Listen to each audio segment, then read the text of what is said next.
अस्सलाम वालेकुम। हम आपको अब्दुल्ला ग्राफिक चैनल में खुश आमदीद कहते हैं। मेरा नाम आसिफ इकबाल है। आज हम इन पेज के इंतहाई इम्पोर्टेंट ट्यूटोरियल के साथ हाजिर हैं, जिसमें मैं आज आपको ये बताऊंगा कि पैराग्राफ क्या होता है, इन पेज में आप किस तरीके से पैराग्राफ बनाते हैं और पैराग्राफ की जो डिफरेंट सेटिंग्स होती हैं इन पेज में वो आप कैसे करते हैं। तो आइए आज का लेक्चर स्टार्ट करते हैं। ये आपके सामने इन पेज ओपन है। यहाँ से हम फॉर्मेट मेन्यू में आएंगे। फॉर्मेट मेन्यू की जो पहली कमांड है वो कैरेक्टर कमांड है, जिसको मैंने लास्ट लेक्चर में बहुत अच्छी तरीके से एक्सप्लेन किया था। अगर आपने हमारा वो ट्यूटोरियल नहीं देखा तो ये ऊपर लिंक आ रहा है, आप इस पर क्लिक करके हमारा वो ट्यूटोरियल देख सकते हैं। अब फॉर्मेट मेन्यू की जो नेक्स्ट कमांड है, जो मेरा आज का टॉपिक है, वो है पैराग्राफ सेटिंग की। ये देखिए, ये जब मैं इसको क्लिक करूँगा तो ये बॉक्स मेरे सामने ओपन हो जाएगा, जिसमें डिफरेंट ऑप्शन अवेलेबल हैं। सबसे पहले तो इस चीज़ को समझ लें कि पैराग्राफ होता क्या है। देखिए, जब आप इन पेज में टाइप करना शुरू करते हैं और टाइप करते चले जाते हैं और टाइप करते करते जहाँ पर जाने के बाद आप एंटर की का इस्तेमाल करेंगे। जैसे कि फ़र्ज़ करें कि मैंने यहाँ पर एंटर की का इस्तेमाल किया है, इतना लिखने के बाद यानी यहाँ लिखा और एंटर की का इस्तेमाल किया, तो जहाँ पर आप एंटर की का इस्तेमाल करते हैं वो आपका पैराग्राफ हो जाता है। यानी इन पेज उसको पैराग्राफ कंसिडर करता है। अब चाहे आप पहली लाइन को मुकम्मल करने के बाद एंटर की का इस्तेमाल कर लें, दो लाइनें लिखने के बाद एंटर की का इस्तेमाल कर लें, तो ये बात आपने इन पेज में जब कंपोजिंग करनी है तो याद रखनी है कि जब आपका एक पैरा कंप्लीट होता है तब आपने एंटर की का इस्तेमाल करना है, क्योंकि इन पेज जहाँ पर आप एंटर की का इस्तेमाल करते हैं उसको आपका पैराग्राफ कंसिडर करता है। ये बात बड़ी इंपॉर्टेंट और जहन में रखने वाली है। तो याद रखिएगा, जब आपका एक पैराग्राफ कंप्लीट हो टाइपिंग करते हुए तभी आप एंटर की का इस्तेमाल करें। अगर आप पहली लाइन के बाद ये एंटर यूज़ करेंगे, फिर दूसरी लाइन के बाद फिर एंटर यूज़ करेंगे, फिर तीसरी लाइन के बाद फिर एंटर यूज़ करेंगे और एंटर की का इस्तेमाल करते करते आप अगली लाइनों में जा रहे हैं, तो याद रखिएगा इन पेज आपकी हर लाइन के बाद पैराग्राफ कंसिडर कर रहा है। आपने ऐसा नहीं करना। जब भी आपने कंपोजिंग करनी है इन पेज में, आप अपनी एक बात कंप्लीट कर लें जहाँ पे आपका पैराग्राफ कंप्लीट होता है, क्योंकि जब आप टाइप करते चले जाते हैं तो इन पेज आपकी लाइन मुकम्मल होने के बाद ऑटोमेटिकली आपका कर्सर नीचे वाली लाइन में शिफ्ट कर देता है। आप क्योंकि अगर आपने एंटर की का इस्तेमाल कर दिया तो इन पेज उसको पैराग्राफ कंसिडर करेगा। तो जब आपका पैराग्राफ कंप्लीट हो तभी आप एंटर की का इस्तेमाल करें। दूसरी बात ये याद रखिएगा, अगर आप कोई बुक कंपोज करें तो आपका फाउंट साइज 17 होना चाहिए और जो आपकी हेडिंग का साइज़ है वो 25 होना चाहिए। ये दो बातें आपने लाजमी तौर पे जहन में रखनी है। अभी देखिए कि मेरा ये पैराग्राफ जो है यहाँ पर सिलेक्ट हुआ हुआ है, जो मैंने हाईलाइट किया हुआ है। तो अब आपको समझ आ गई होगी कि पैराग्राफ इन पेज में होता क्या है। अब हम कंट्रोल जी जो शॉर्टकट की है पैराग्राफ के ऑप्शंस की, हम उसे ओपन करते हैं। अब इसमें देखिए कि जो सबसे पहली कमांड आ रही है वो है अलाइनमेंट्स। ठीक है, इसमें जब आप ये जो माउस ये जो ड्रॉप डाउन एरो है, जब आप इस पर क्लिक करेंगे तो यहाँ पे डिफरेंट ऑप्शंस आपको नज़र आ रही हैं, left, right, centred, justified, force justified. यानी 1 2 3 4 5 ये 5 मुख्तलिफ तरह की पैराग्राफ सेटिंग्स हैं। अगर मैं इसमें से लेफ़्ट को सिलेक्ट करता हूँ और ओके करता हूँ तो आप ये देखिएगा कि क्या होता है। अब आप ये देख सकते हैं कि इसने लेफ़्ट साइड से, यहाँ पर अगर हम देखें, ये आपको वाज़े तौर पे नज़र आ रहा है कि लेफ़्ट साइड से हमारे जो लफ्ज़ हैं, जो अल्फाज हैं, बिल्कुल इक्वल कर दिए। लेकिन अगर हम राइट साइड पे आते हैं इसकी, तो राइट साइड पे आप देख सकते हैं कि अल्फाज एक तरतीब में नहीं हैं इस पैराग्राफ के। तो इसको हम लेफ़्ट अलाइनमेंट कहते हैं और आमतौर पर हम इसको इस्तेमाल नहीं करते। उसके बाद जो नेक्स्ट आता है ऑप्शन वो राइट का है। यहाँ पे आप ये देखें, जब आप राइट अलाइनमेंट को सिलेक्ट करके ओके करते हैं तो अब आप ये देख सकते हैं कि राइट साइड से, राइट जो साइड है, राइट साइड से उसने क्या किया है, इसको अलाइन कर दिया है। बिल्कुल एक तरतीब में लफ्ज़ आ रहे हैं, लेकिन जो लेफ़्ट साइड है हमारी, वहाँ से हमारी अलाइनमेंट ख़राब हो चुकी है, ये एक लाइन में नहीं है। आगे देखिए, फिर कंट्रोल जी करेंगे। नेक्स्ट ऑप्शन जो हमारी है वो सेंटर्ड है और सेंटर का इस्तेमाल हम हेडिंग्स के अंदर करते हैं। यानी जहाँ पे हम हेडिंग्स लगा रहे हैं उनको बिल्कुल पैराग्राफ के सेंटर में लाने के लिए हम सेंटर ऑप्शन या सेंटर अलाइनमेंट का इस्तेमाल करते हैं। तो आमतौर पे इस सेंटर का इस्तेमाल पैराग्राफ पर नहीं किया जाता। तो अगर मैं सेंटर करूँगा और ओके करूँगा तो तब इसका इफ़ेक्ट आप देख लें क्या होगा कि ये जो मेरा पैराग्राफ है ये सेंटर्ड हो गया है, दरमियान में आ गया है। लेकिन मैंने आपको बताया कि हम इसका इस्तेमाल अपने पैराग्राफ की सेटिंग्स में नहीं करते, बल्कि जो हमने हेडिंग्स दी होती हैं, हेडिंग को हम सेंटर्ड करते हैं।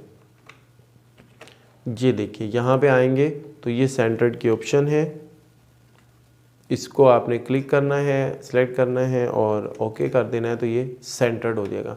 एक बात बहुत अच्छी तरह जहन में बिठा लें, बाज़ जो इन पेज के यूज़र हैं वो क्या करते हैं, वो अब मैं बताता हूँ वो क्या करते हैं। मैं उनका काम करके आपको दिखाता हूँ वो करते क्या हैं।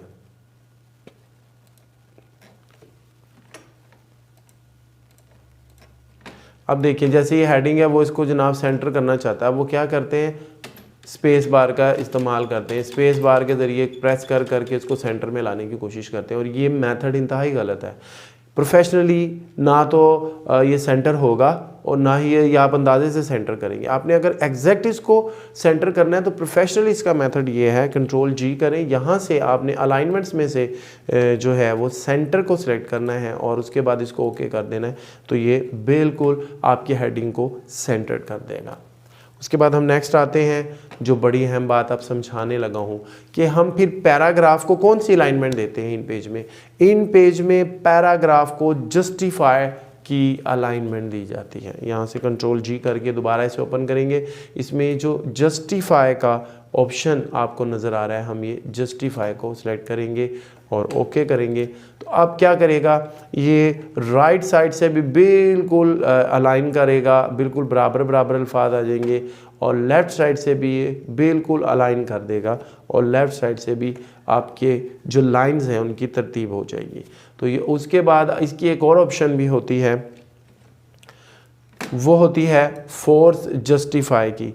तो याद रखिएगा ये फोर्स जस्टिफाई वहाँ आप इस्तेमाल करते हैं जब आप अशार लिख रहे हैं, यानी शेर वगैरह टाइप कर रहे हैं ना, तो वहाँ इसका इस्तेमाल होगा, जो मैं नेक्स्ट ट्यूटोरियल्स में आपको समझाऊंगा कि मुख्तलिफ अशार, अगर आपने शेर अशार की बुक्स कंपोज कर रहे हैं तो वो आपने कैसे करनी है। अभी तो मैं आपको सिंपल बुक्स कंपोज करना सिखा रहा हूँ कि जब आपने बुक्स को कंपोज करना है तो उसमें पैराग्राफ क्या होता है, आपने कब एंटर की का इस्तेमाल करना है, और जो डिफरेंट ऑप्शंस हैं अलाइनमेंट्स की, उसमें से आपने पैराग्राफ को कौन सी अलाइनमेंट देनी है, जस्टिफाइड, और जो हेडिंग्स को कौन सी अलाइनमेंट देते हैं आमतौर पे सेंटर आमतौर सेंटर हो गई, राइट हो गई, लेफ़्ट हो गई, ये जो अलाइनमेंट्स होती हैं हम पैराग्राफ को नहीं देते अपने। नेक्स्ट ऑप्शन, अगर आप अलाइनमेंट से नीचे आ जाएं तो यहाँ पे आपको लिखा हुआ नज़र आ रहा है इंडेंट्स, और यहाँ पे दो ऑप्शन है, बिगनिंग्स और एंड। ये क्या होती हैं, याद रखिएगा, ये इंतहाई इम्पोर्टेंट जो है वो ऑप्शंस हैं। और जब आपने पैराग्राफ बनाना है, इन पेज के अंदर पैराग्राफ टाइप करना है, डिज़ाइन करना है, तो उस वक़्त इसका इस्तेमाल बहुत अहम होता है इंडेंट्स का। आप ये देखें कि ये मेरी बॉर्डर लाइन है, यहाँ पर ये नज़र आ रही है आपको। अगर मैं चलें दूसरी तरह दिखाऊँ, ये बॉर्डर लाइन नज़र आ रही है, ये देखें, ये बॉर्डर है, ये सारा बॉर्डर लाइन है, ये आप देख सकते हैं, ये बॉर्डर है ऊपर का और ये साइड का बॉर्डर है, ठीक है। यहाँ से देख सकते हैं ये भी बॉर्डर है। तो ये बॉर्डर्स क्या करते हैं, अगर हम बॉर्डर की बात करें तो ये जो अल्फाज हैं ये बॉर्डर के साथ बिल्कुल चिपके हुए नज़र आ रहे हैं आपको, बिल्कुल उसके करीब करीब मौजूद हैं। एक तो ये पैराग्राफ मेरा खूबसूरत भी नहीं लग रहा, और दूसरा ये बिल्कुल जो बॉर्डर है उनके साथ लगा, और अगर मैं कोई पेज बॉर्डर लगा दूंगा तब ये जो मेरी टाइपिंग है ये आगे पीछे हो जाएगी। आगे पीछे से मुराद ये है इसकी स्पेस बड़ी कम हो जाएगी, जगह कम हो जाएगी, और जो कॉर्नर्स के लफ्ज़ हैं ये बिल्कुल साथ उसके जो है वो जुड़ जाएंगे मेरे बॉर्डर के। मैं आपको बॉर्डर लगा के दिखाता हूँ। ये देखिए, यहाँ से मैं डबल क्लिक करूँगा, ये मेरे पास ऑप्शन आएगी, यहाँ से मैं बॉर्डर लगाता हूँ, इसमें से मैं बॉर्डर सेलेक्ट करता हूँ, मसलन यही ले लेते हैं सीधा। ये देखिए, एक तो अल्फाज आगे पीछे हो गए, थोड़ा नीचे चले गए हैं, और कुछ ये खूबसूरत नहीं लग रहा, जो अल्फाज हैं बिल्कुल बॉर्डर के साथ लगे हुए हैं। तो इसलिए मुझे इस इंडेंट का इस्तेमाल करना पड़ता है। ये इंडेंट बड़ा इंपॉर्टेंट है। वो क्या करना पड़ेगा, इंडेंट का काम यही होता है कि जो अल्फाज मेरे बिल्कुल साथ साथ चिपके हुए हैं बॉर्डर के, इनको मैं थोड़ा थोड़ा गैप दूँगा। ये इसकी स्टार्टिंग है, यानी बिगनिंग है, ठीक है, और ये इसकी एंडिंग होती है, यहाँ पर ये एंडिंग है। तो यानी स्टार्टिंग और बिगनिंग में हम थोड़ी थोड़ी क्या करते हैं, थोड़ा थोड़ा हम गैप दे देते हैं। कंट्रोल जी करेंगे, बिगनिंग में हम दे देते हैं 1 mm, और एंड में भी 1 का गैप देते हैं। ओके करेंगे, ये 1 1 का गैप देने के बाद बिगनिंग और एंड में अब मैं ओके करने के लिए जा रहा हूँ, ओके करूँगा तो अब ये थोड़ा थोड़ा देखें गैप यहाँ पे क्रिएट हो गया। मुझे अगर थोड़ा सा और ज़्यादा देना है, वैसे तो 1 ही काफ़ी होता है, लेकिन मैं आपको समझाने के लिए और दिखाने के लिए कि क्या इफ़ेक्ट होगा इसका, कितने ये अब 2 2 दिया है तो वो दिखाने के लिए सिर्फ मैं आपको दिखा रहा हूँ। ये 2 2 का गैप दिया, आप देखें कि ये मेरा पैराग्राफ कितना खूबसूरत लग रहा है। तो इसलिए ये इंडेंट का हम इस्तेमाल करते हैं। ये इंडेंट का काम होता है कि पैराग्राफ जो आपने टाइप किया है उसके साइड पे नहीं, स्टार्टिंग में और एंड पर आप बॉर्डर से कुछ गैप बनाते हैं, तो ये इंडेंट्स का इस्तेमाल होता है। उसके बाद आता है फर्स्ट लाइन। इसमें ये बात याद रखिएगा कि जब भी आप कोई पैराग्राफ क्रिएट करते हैं ना, ये पैराग्राफ आपने क्रिएट किया, इसकी जो फर्स्ट लाइन होती है, इस फर्स्ट लाइन का गैप थोड़ा सा ज़्यादा होता है, यानी इसकी स्पेस थोड़ी ज़्यादा होती है। वो क्या होती है, देखें ये मैं यहाँ से पैराग्राफ को सिलेक्ट करता हूँ, कंट्रोल जी किया, ये जो फर्स्ट लाइन, ये जो ऑप्शन आ रही है ये फर्स्ट लाइन, यहाँ पे मैं वैल्यू पुटअप कर देता हूँ फॉर एग्जांपल 5। इसका देखिएगा क्या इफ़ेक्ट होगा।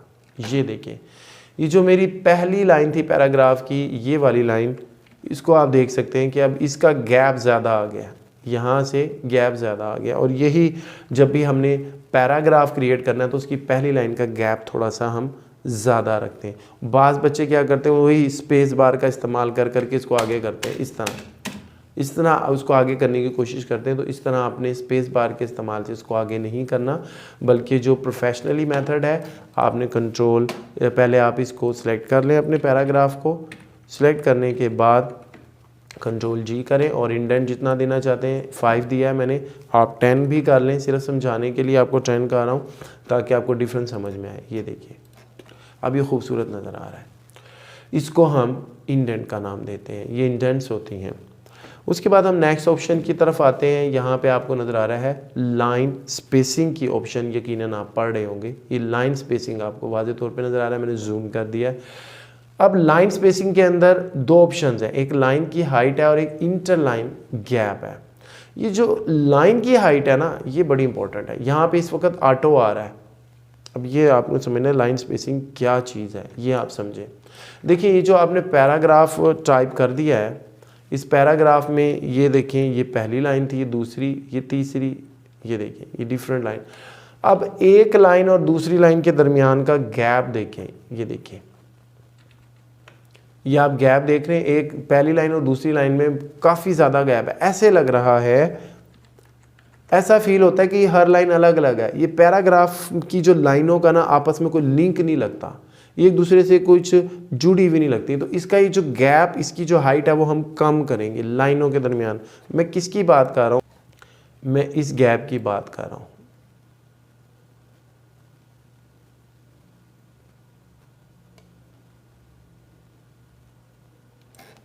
अब आपको समझ आ रहा होगा, एक लाइन का दूसरी लाइन से जो गैप है ना वो बहुत ज़्यादा है। मैं इस गैप की बात कर रहा हूँ। ये गैप ज़्यादा नहीं होना चाहिए, कम होना चाहिए, ताकि ये पैराग्राफ की लाइनें एक दूसरे के साथ जुड़ी हुई महसूस हों। जुड़ी हुई से मुराद है कि ये नज़र आए कि ये एक पैराग्राफ है। इस तरह ये हर लाइन अलग अलग नज़र आ रही है। इसके लिए मुझे क्या करना पड़ेगा, कंट्रोल जी करेंगे। सबसे पहले वही बात, सिलेक्शन, जिस पे अप्लाई करना है। नहीं सिलेक्ट करेंगे तो वो पूरे डॉक्यूमेंट पर यही सेटिंग अप्लाई कर देगा। वैसे तो लाइन हाइट की जो ऑप्शन होती है ना, वो हम पूरे डॉक्यूमेंट पर ही अप्लाई करते हैं। तो यहाँ से ये जो लाइन हाइट है ऑटो हुई है, तो इसको सबसे पहले आपको देखना पड़ेगा कि इस लाइन हाइट को देने से पहले आपको देखना पड़ेगा आपका फाउंट साइज़ क्या है। मैंने आपको बताया कि आपका फाउंट साइज़ जो है वो 17 होना चाहिए जब आप बुक कंपोज करें, और जो आपकी हेडिंग का साइज़ है वो 25 होना चाहिए। तो अब यहाँ पर ये 17 आ रहा है, आप फाउंट साइज़ बड़े आराम से देख सकते हैं। ये मैं थोड़ा जूम करके दिखा दूँ, ये देखिए।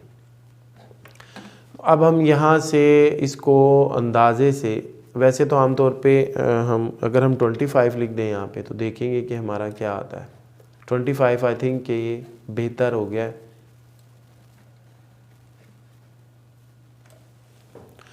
आम तौर पे जो हमारा फाउंट साइज़ होता है ना, उससे तकरीबन 6-7 उसमें 6 और 7 को प्लस करके हम ये साइज़ देते हैं। मसलन 17 में अगर हम 6 को प्लस करें 23 आता है, लेकिन 23 का गैप थोड़ा कम हो जाता है आम तौर पे। देखिए 23 दूंगा तो काफ़ी कम हो रहा है, तो ये बहुत ही कम हो रहा है। जिस तरह ये देख रहे हैं, ये खला का लफ्ज़ है, अल खला, ये बिल्कुल ही पूरा नज़र नहीं आ रहा। इसलिए इन चीज़ों का थोड़ा सा ख्याल रखना है। ये ज़रूरी नहीं होता कि आपने जो है वो जो आपका हेडिंग साइज़ हो उसमें 6 ऐड करके तो फिर ही लगाना है, ऐसा ज़रूरी नहीं होता। याद रखिएगा, इसमें कुछ वर्डिंग आपको नज़र आ रही है जो आपकी मिक्स हो गई है, लफ्ज़ देखिए बिल्कुल एक दूसरे के साथ जुड़ गए। ये डिपेंड करेगा, अलबत्ता अगर आप प्रिंट निकालेंगे, प्रिंट निकालने में भी क्या होगा, अब अलखला का जो लाम है ना, ये देखें, ये जो मैं बात कर रहा हूँ,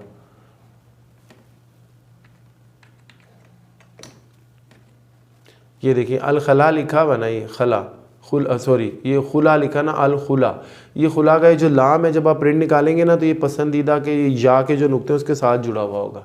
इसलिए ये कोई लॉजिक नहीं है कि अगर आपका हेडिंग का, अगर आपका फ़ॉन्ट का साइज़ 17 हो, आप उसमें 6 प्लस कर दें और 6 को प्लस करने के बाद जनाब वो इसका हाइट बन जाएगी लाइन की, ऐसा कोई नहीं है। ये डिपेंड करता है आप जो लिख रहे हैं आपने फ़ॉन्ट स्टाइल कौन सा लिया है और आपने देखना है आपकी वर्डिंग किस किस्म की है। अगर आप यहाँ पर हम क्या करेंगे तो फिर उसके मुताबिक आप थोड़ा सा इसके साइज़ को एडजस्टमेंट करें। मैं अब इसको 27 करता हूँ तो फिर मैं देखता हूँ क्या आता है। जहाँ पे खूबसूरत लगेगा ये कुछ बेहतर लग रहा है। अगर आपको ये भी इससे भी कम करना चाहते हैं 26 करके देखें, और अगर इसे कम करना चाहते हैं 25 करके देख लें। ये मुझे कुछ बेहतर लग रहा है। तो यहाँ से अब आप ये देखें कि इन लाइनों के दरमियान गैप कम हो गया है। अब ऑप्शन आती है जनाब इंटरलाइन गैप। इंटरलाइन गैप इस ऑप्शन का लिंक होता है जो आपने हेडिंग लगाई है, इस हेडिंग और नीचे जो आपने पैराग्राफ लिखा है, हेडिंग और पैराग्राफ के दरमियान भी गैप होना चाहिए। तो हेडिंग और उस पैराग्राफ के दरमियान गैप देने के लिए आप ये इंटरलाइन गैप के ऑप्शन का इस्तेमाल करते हैं। याद रखिएगा इंटरलाइन गैप की जो ऑप्शन है इसका लिंक आपकी हेडिंग के साथ है, यानी हेडिंग और उस हेडिंग के नीचे जो पैराग्राफ लिखा है इनके दरमियान स्पेस देने के लिए हम इंटरलाइन गैप को इस्तेमाल करते हैं। सबसे पहले तो हम इसको थोड़ा सेलेक्ट कर लें, लाइन को कंट्रोल जी में आएंगे और इंटरलाइन गैप में आके फ़िलहाल मैं अगर 1 देता हूँ तो क्या होता है, बहुत कम है, समझ ही नहीं आया आपको। मैं समझाने के लिए 10 कर देता हूँ, इतना ज़्यादा देते नहीं है लेकिन सिर्फ आपको समझाने के लिए। ये देखें ये 10 की स्पेस दी है, अगर हम इसको बेशक यहाँ पे कर दें तो आपकी जो हेडिंग है और ये जो आपका पैराग्राफ है इसके दरमियान एक अच्छा खासा गैप बन गया है। तो ये है पैराग्राफ की सेटिंग। इन पेज में करते वक्त आपको जिन चीज़ों का ख्याल करना है, मैंने आपको बताया आप कंटिन्यू टाइपिंग करें और हर लाइन के बाद एंटर की का इस्तेमाल नहीं करना आपने। जहाँ पैराग्राफ कंप्लीट हो वहाँ आपने एंटर की का इस्तेमाल करना है। फिर जो लाइन्स थी मैंने बताया लाइनों के दरमियान गैप जो है उसको आपने ख्याल करना है। फिर जो आपने पैराग्राफ क्रिएट किया उसके बिगनिंग और स्टार्टिंग में बॉर्डर से उसका फासला करें, उसका डिस्टेंस करें, उसकी मैंने ऑप्शंस आपको अभी तक समझा दी हैं। उसके बाद नीचे ये टैब की सेटिंग है, आमतौर पे आप इसको ना ही छेड़ें कि ये 12.7 मिलीमीटर, यानी जब आप टैब की प्रेस करेंगे इन पेज में तो 12.7 मिलीमीटर का गैप दे के आगे जाता है, तो इसको छेड़ने की ज़रूरत नहीं है। उसके बाद इसमें और डिफरेंट ऑप्शंस आ जाती हैं जो मुझे वाज़े तौर पे हैं। यहाँ पे आप देख सकते हैं ब्रेक्स हैं और ये सारा पोर्शन है। इस पूरे पोर्शन को, किस पूरे पोर्शन की बात कर रहा हूँ, ये देखें ये वाला जो पोर्शन है, ये जो आपको हाईलाइट नज़र आ रहा है, इसको आपने किसी भी ऑप्शन को टच नहीं करना, इसकी ज़रूरत नहीं है। आगे जो एक और इम्पॉर्टेंट चीज़ आती है वो है पैराग्राफ स्पेसिंग। पैराग्राफ स्पेसिंग क्या चीज़ है इसको भी आप समझ लीजिए। इसमें आप ये देखिए ये आपका एक पैराग्राफ क्रिएट हो गया, ये देखिए ये पैराग्राफ की हेडिंग है और ये आपका एक पैराग्राफ बना हुआ है यहाँ तक।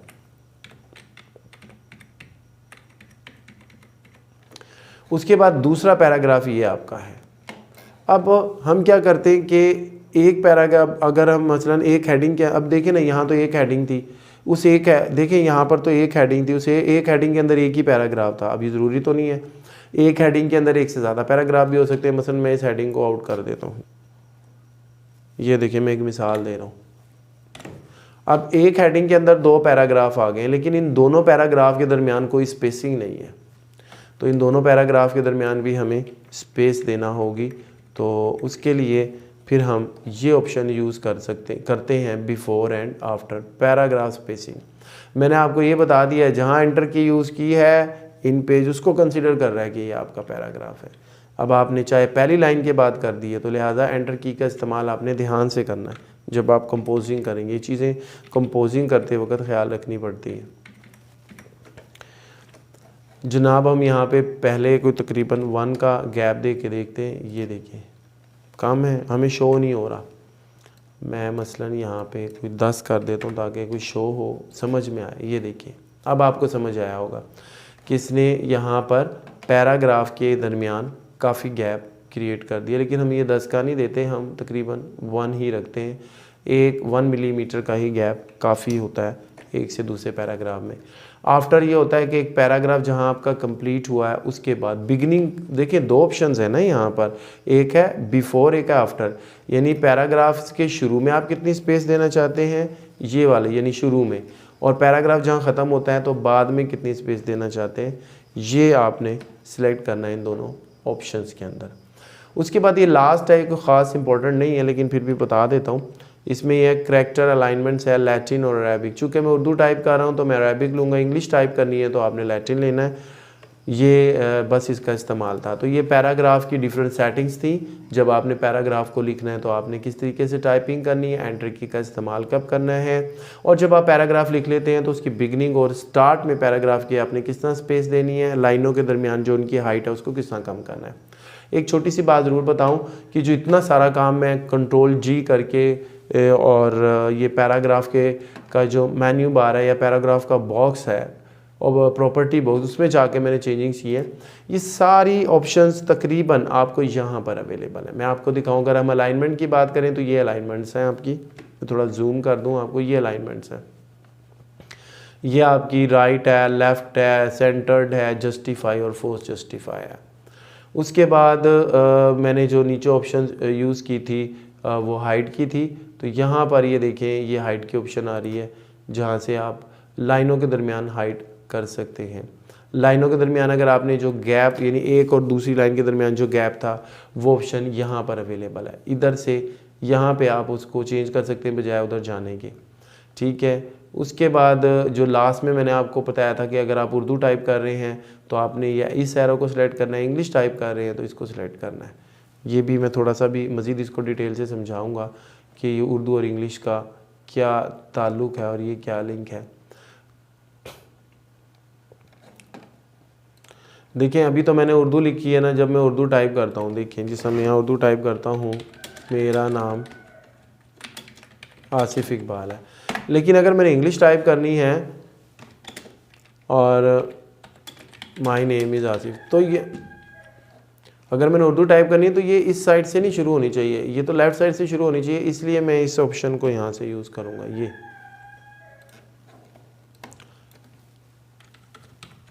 देखिए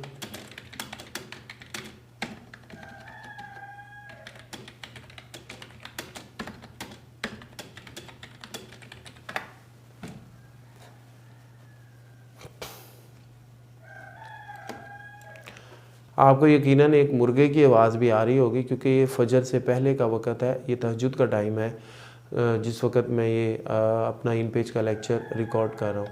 तो इस वक्त आप ये मैंने बहरहाल इसकी डिफरेंट ऑप्शंस बताई हैं। अब एक आखिरी बात इस लेक्चर में मैं बताने लगा हूँ, उसके बाद ये मेरा लेक्चर कंप्लीट होने लगा है।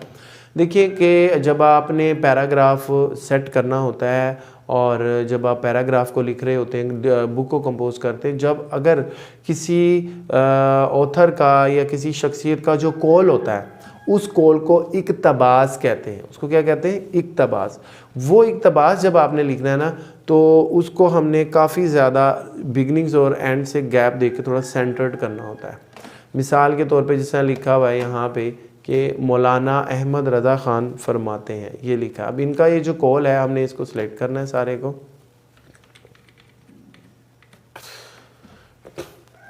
इसको फिर वही पहले जस्टिफाई कर लें। जस्टिफाई करने के बाद अगर आप इसका गैप थोड़ा कम करना चाहते हैं, मसलन मैं थोड़ा गैप इसका 25 करता हूँ, ये मैंने गैप थोड़ा कम कर लिया। फिर मैं इसमें जाकर ये जो इसका पैराग्राफ की सेटिंग थी यहाँ से बिगिनिंग में भी तकरीबन मैं दे देता हूँ जनाब 10 और एंडिंग में भी 10। अब देखते हैं क्या होता है।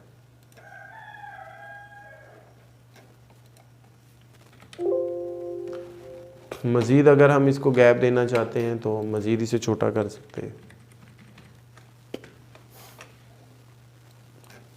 20-20 कर लेते हैं।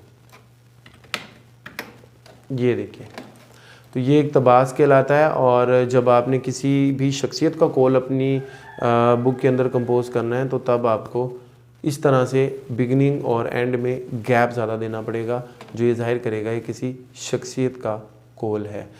उम्मीद है हमारा इन पेज का ये लेक्चर आपको यकीनन पसंद आया होगा, जिसमें मैंने आपको आज बुक जब आप कंपोज करते हैं या जब आप इन पेज में कंपोजिंग करते हैं तो पैराग्राफ की सेटिंग्स और पैराग्राफ बनाने से मुतालिक तमाम तर इन्फॉर्मेशन मैंने आपको प्रोवाइड कर दी है।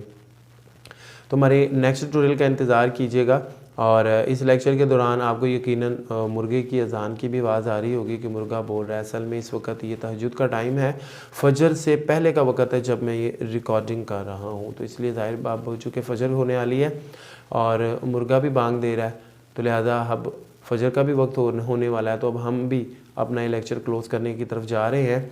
तो उम्मीद है हमारा ये लेक्चर आपको पसंद आया होगा। तो आप हमारे चैनल को सब्सक्राइब कीजिएगा, वीडियो को लाइक शेयर कीजिएगा। जब तक अपना बहुत ख्याल रखिएगा। अस्सलाम वालेकुम।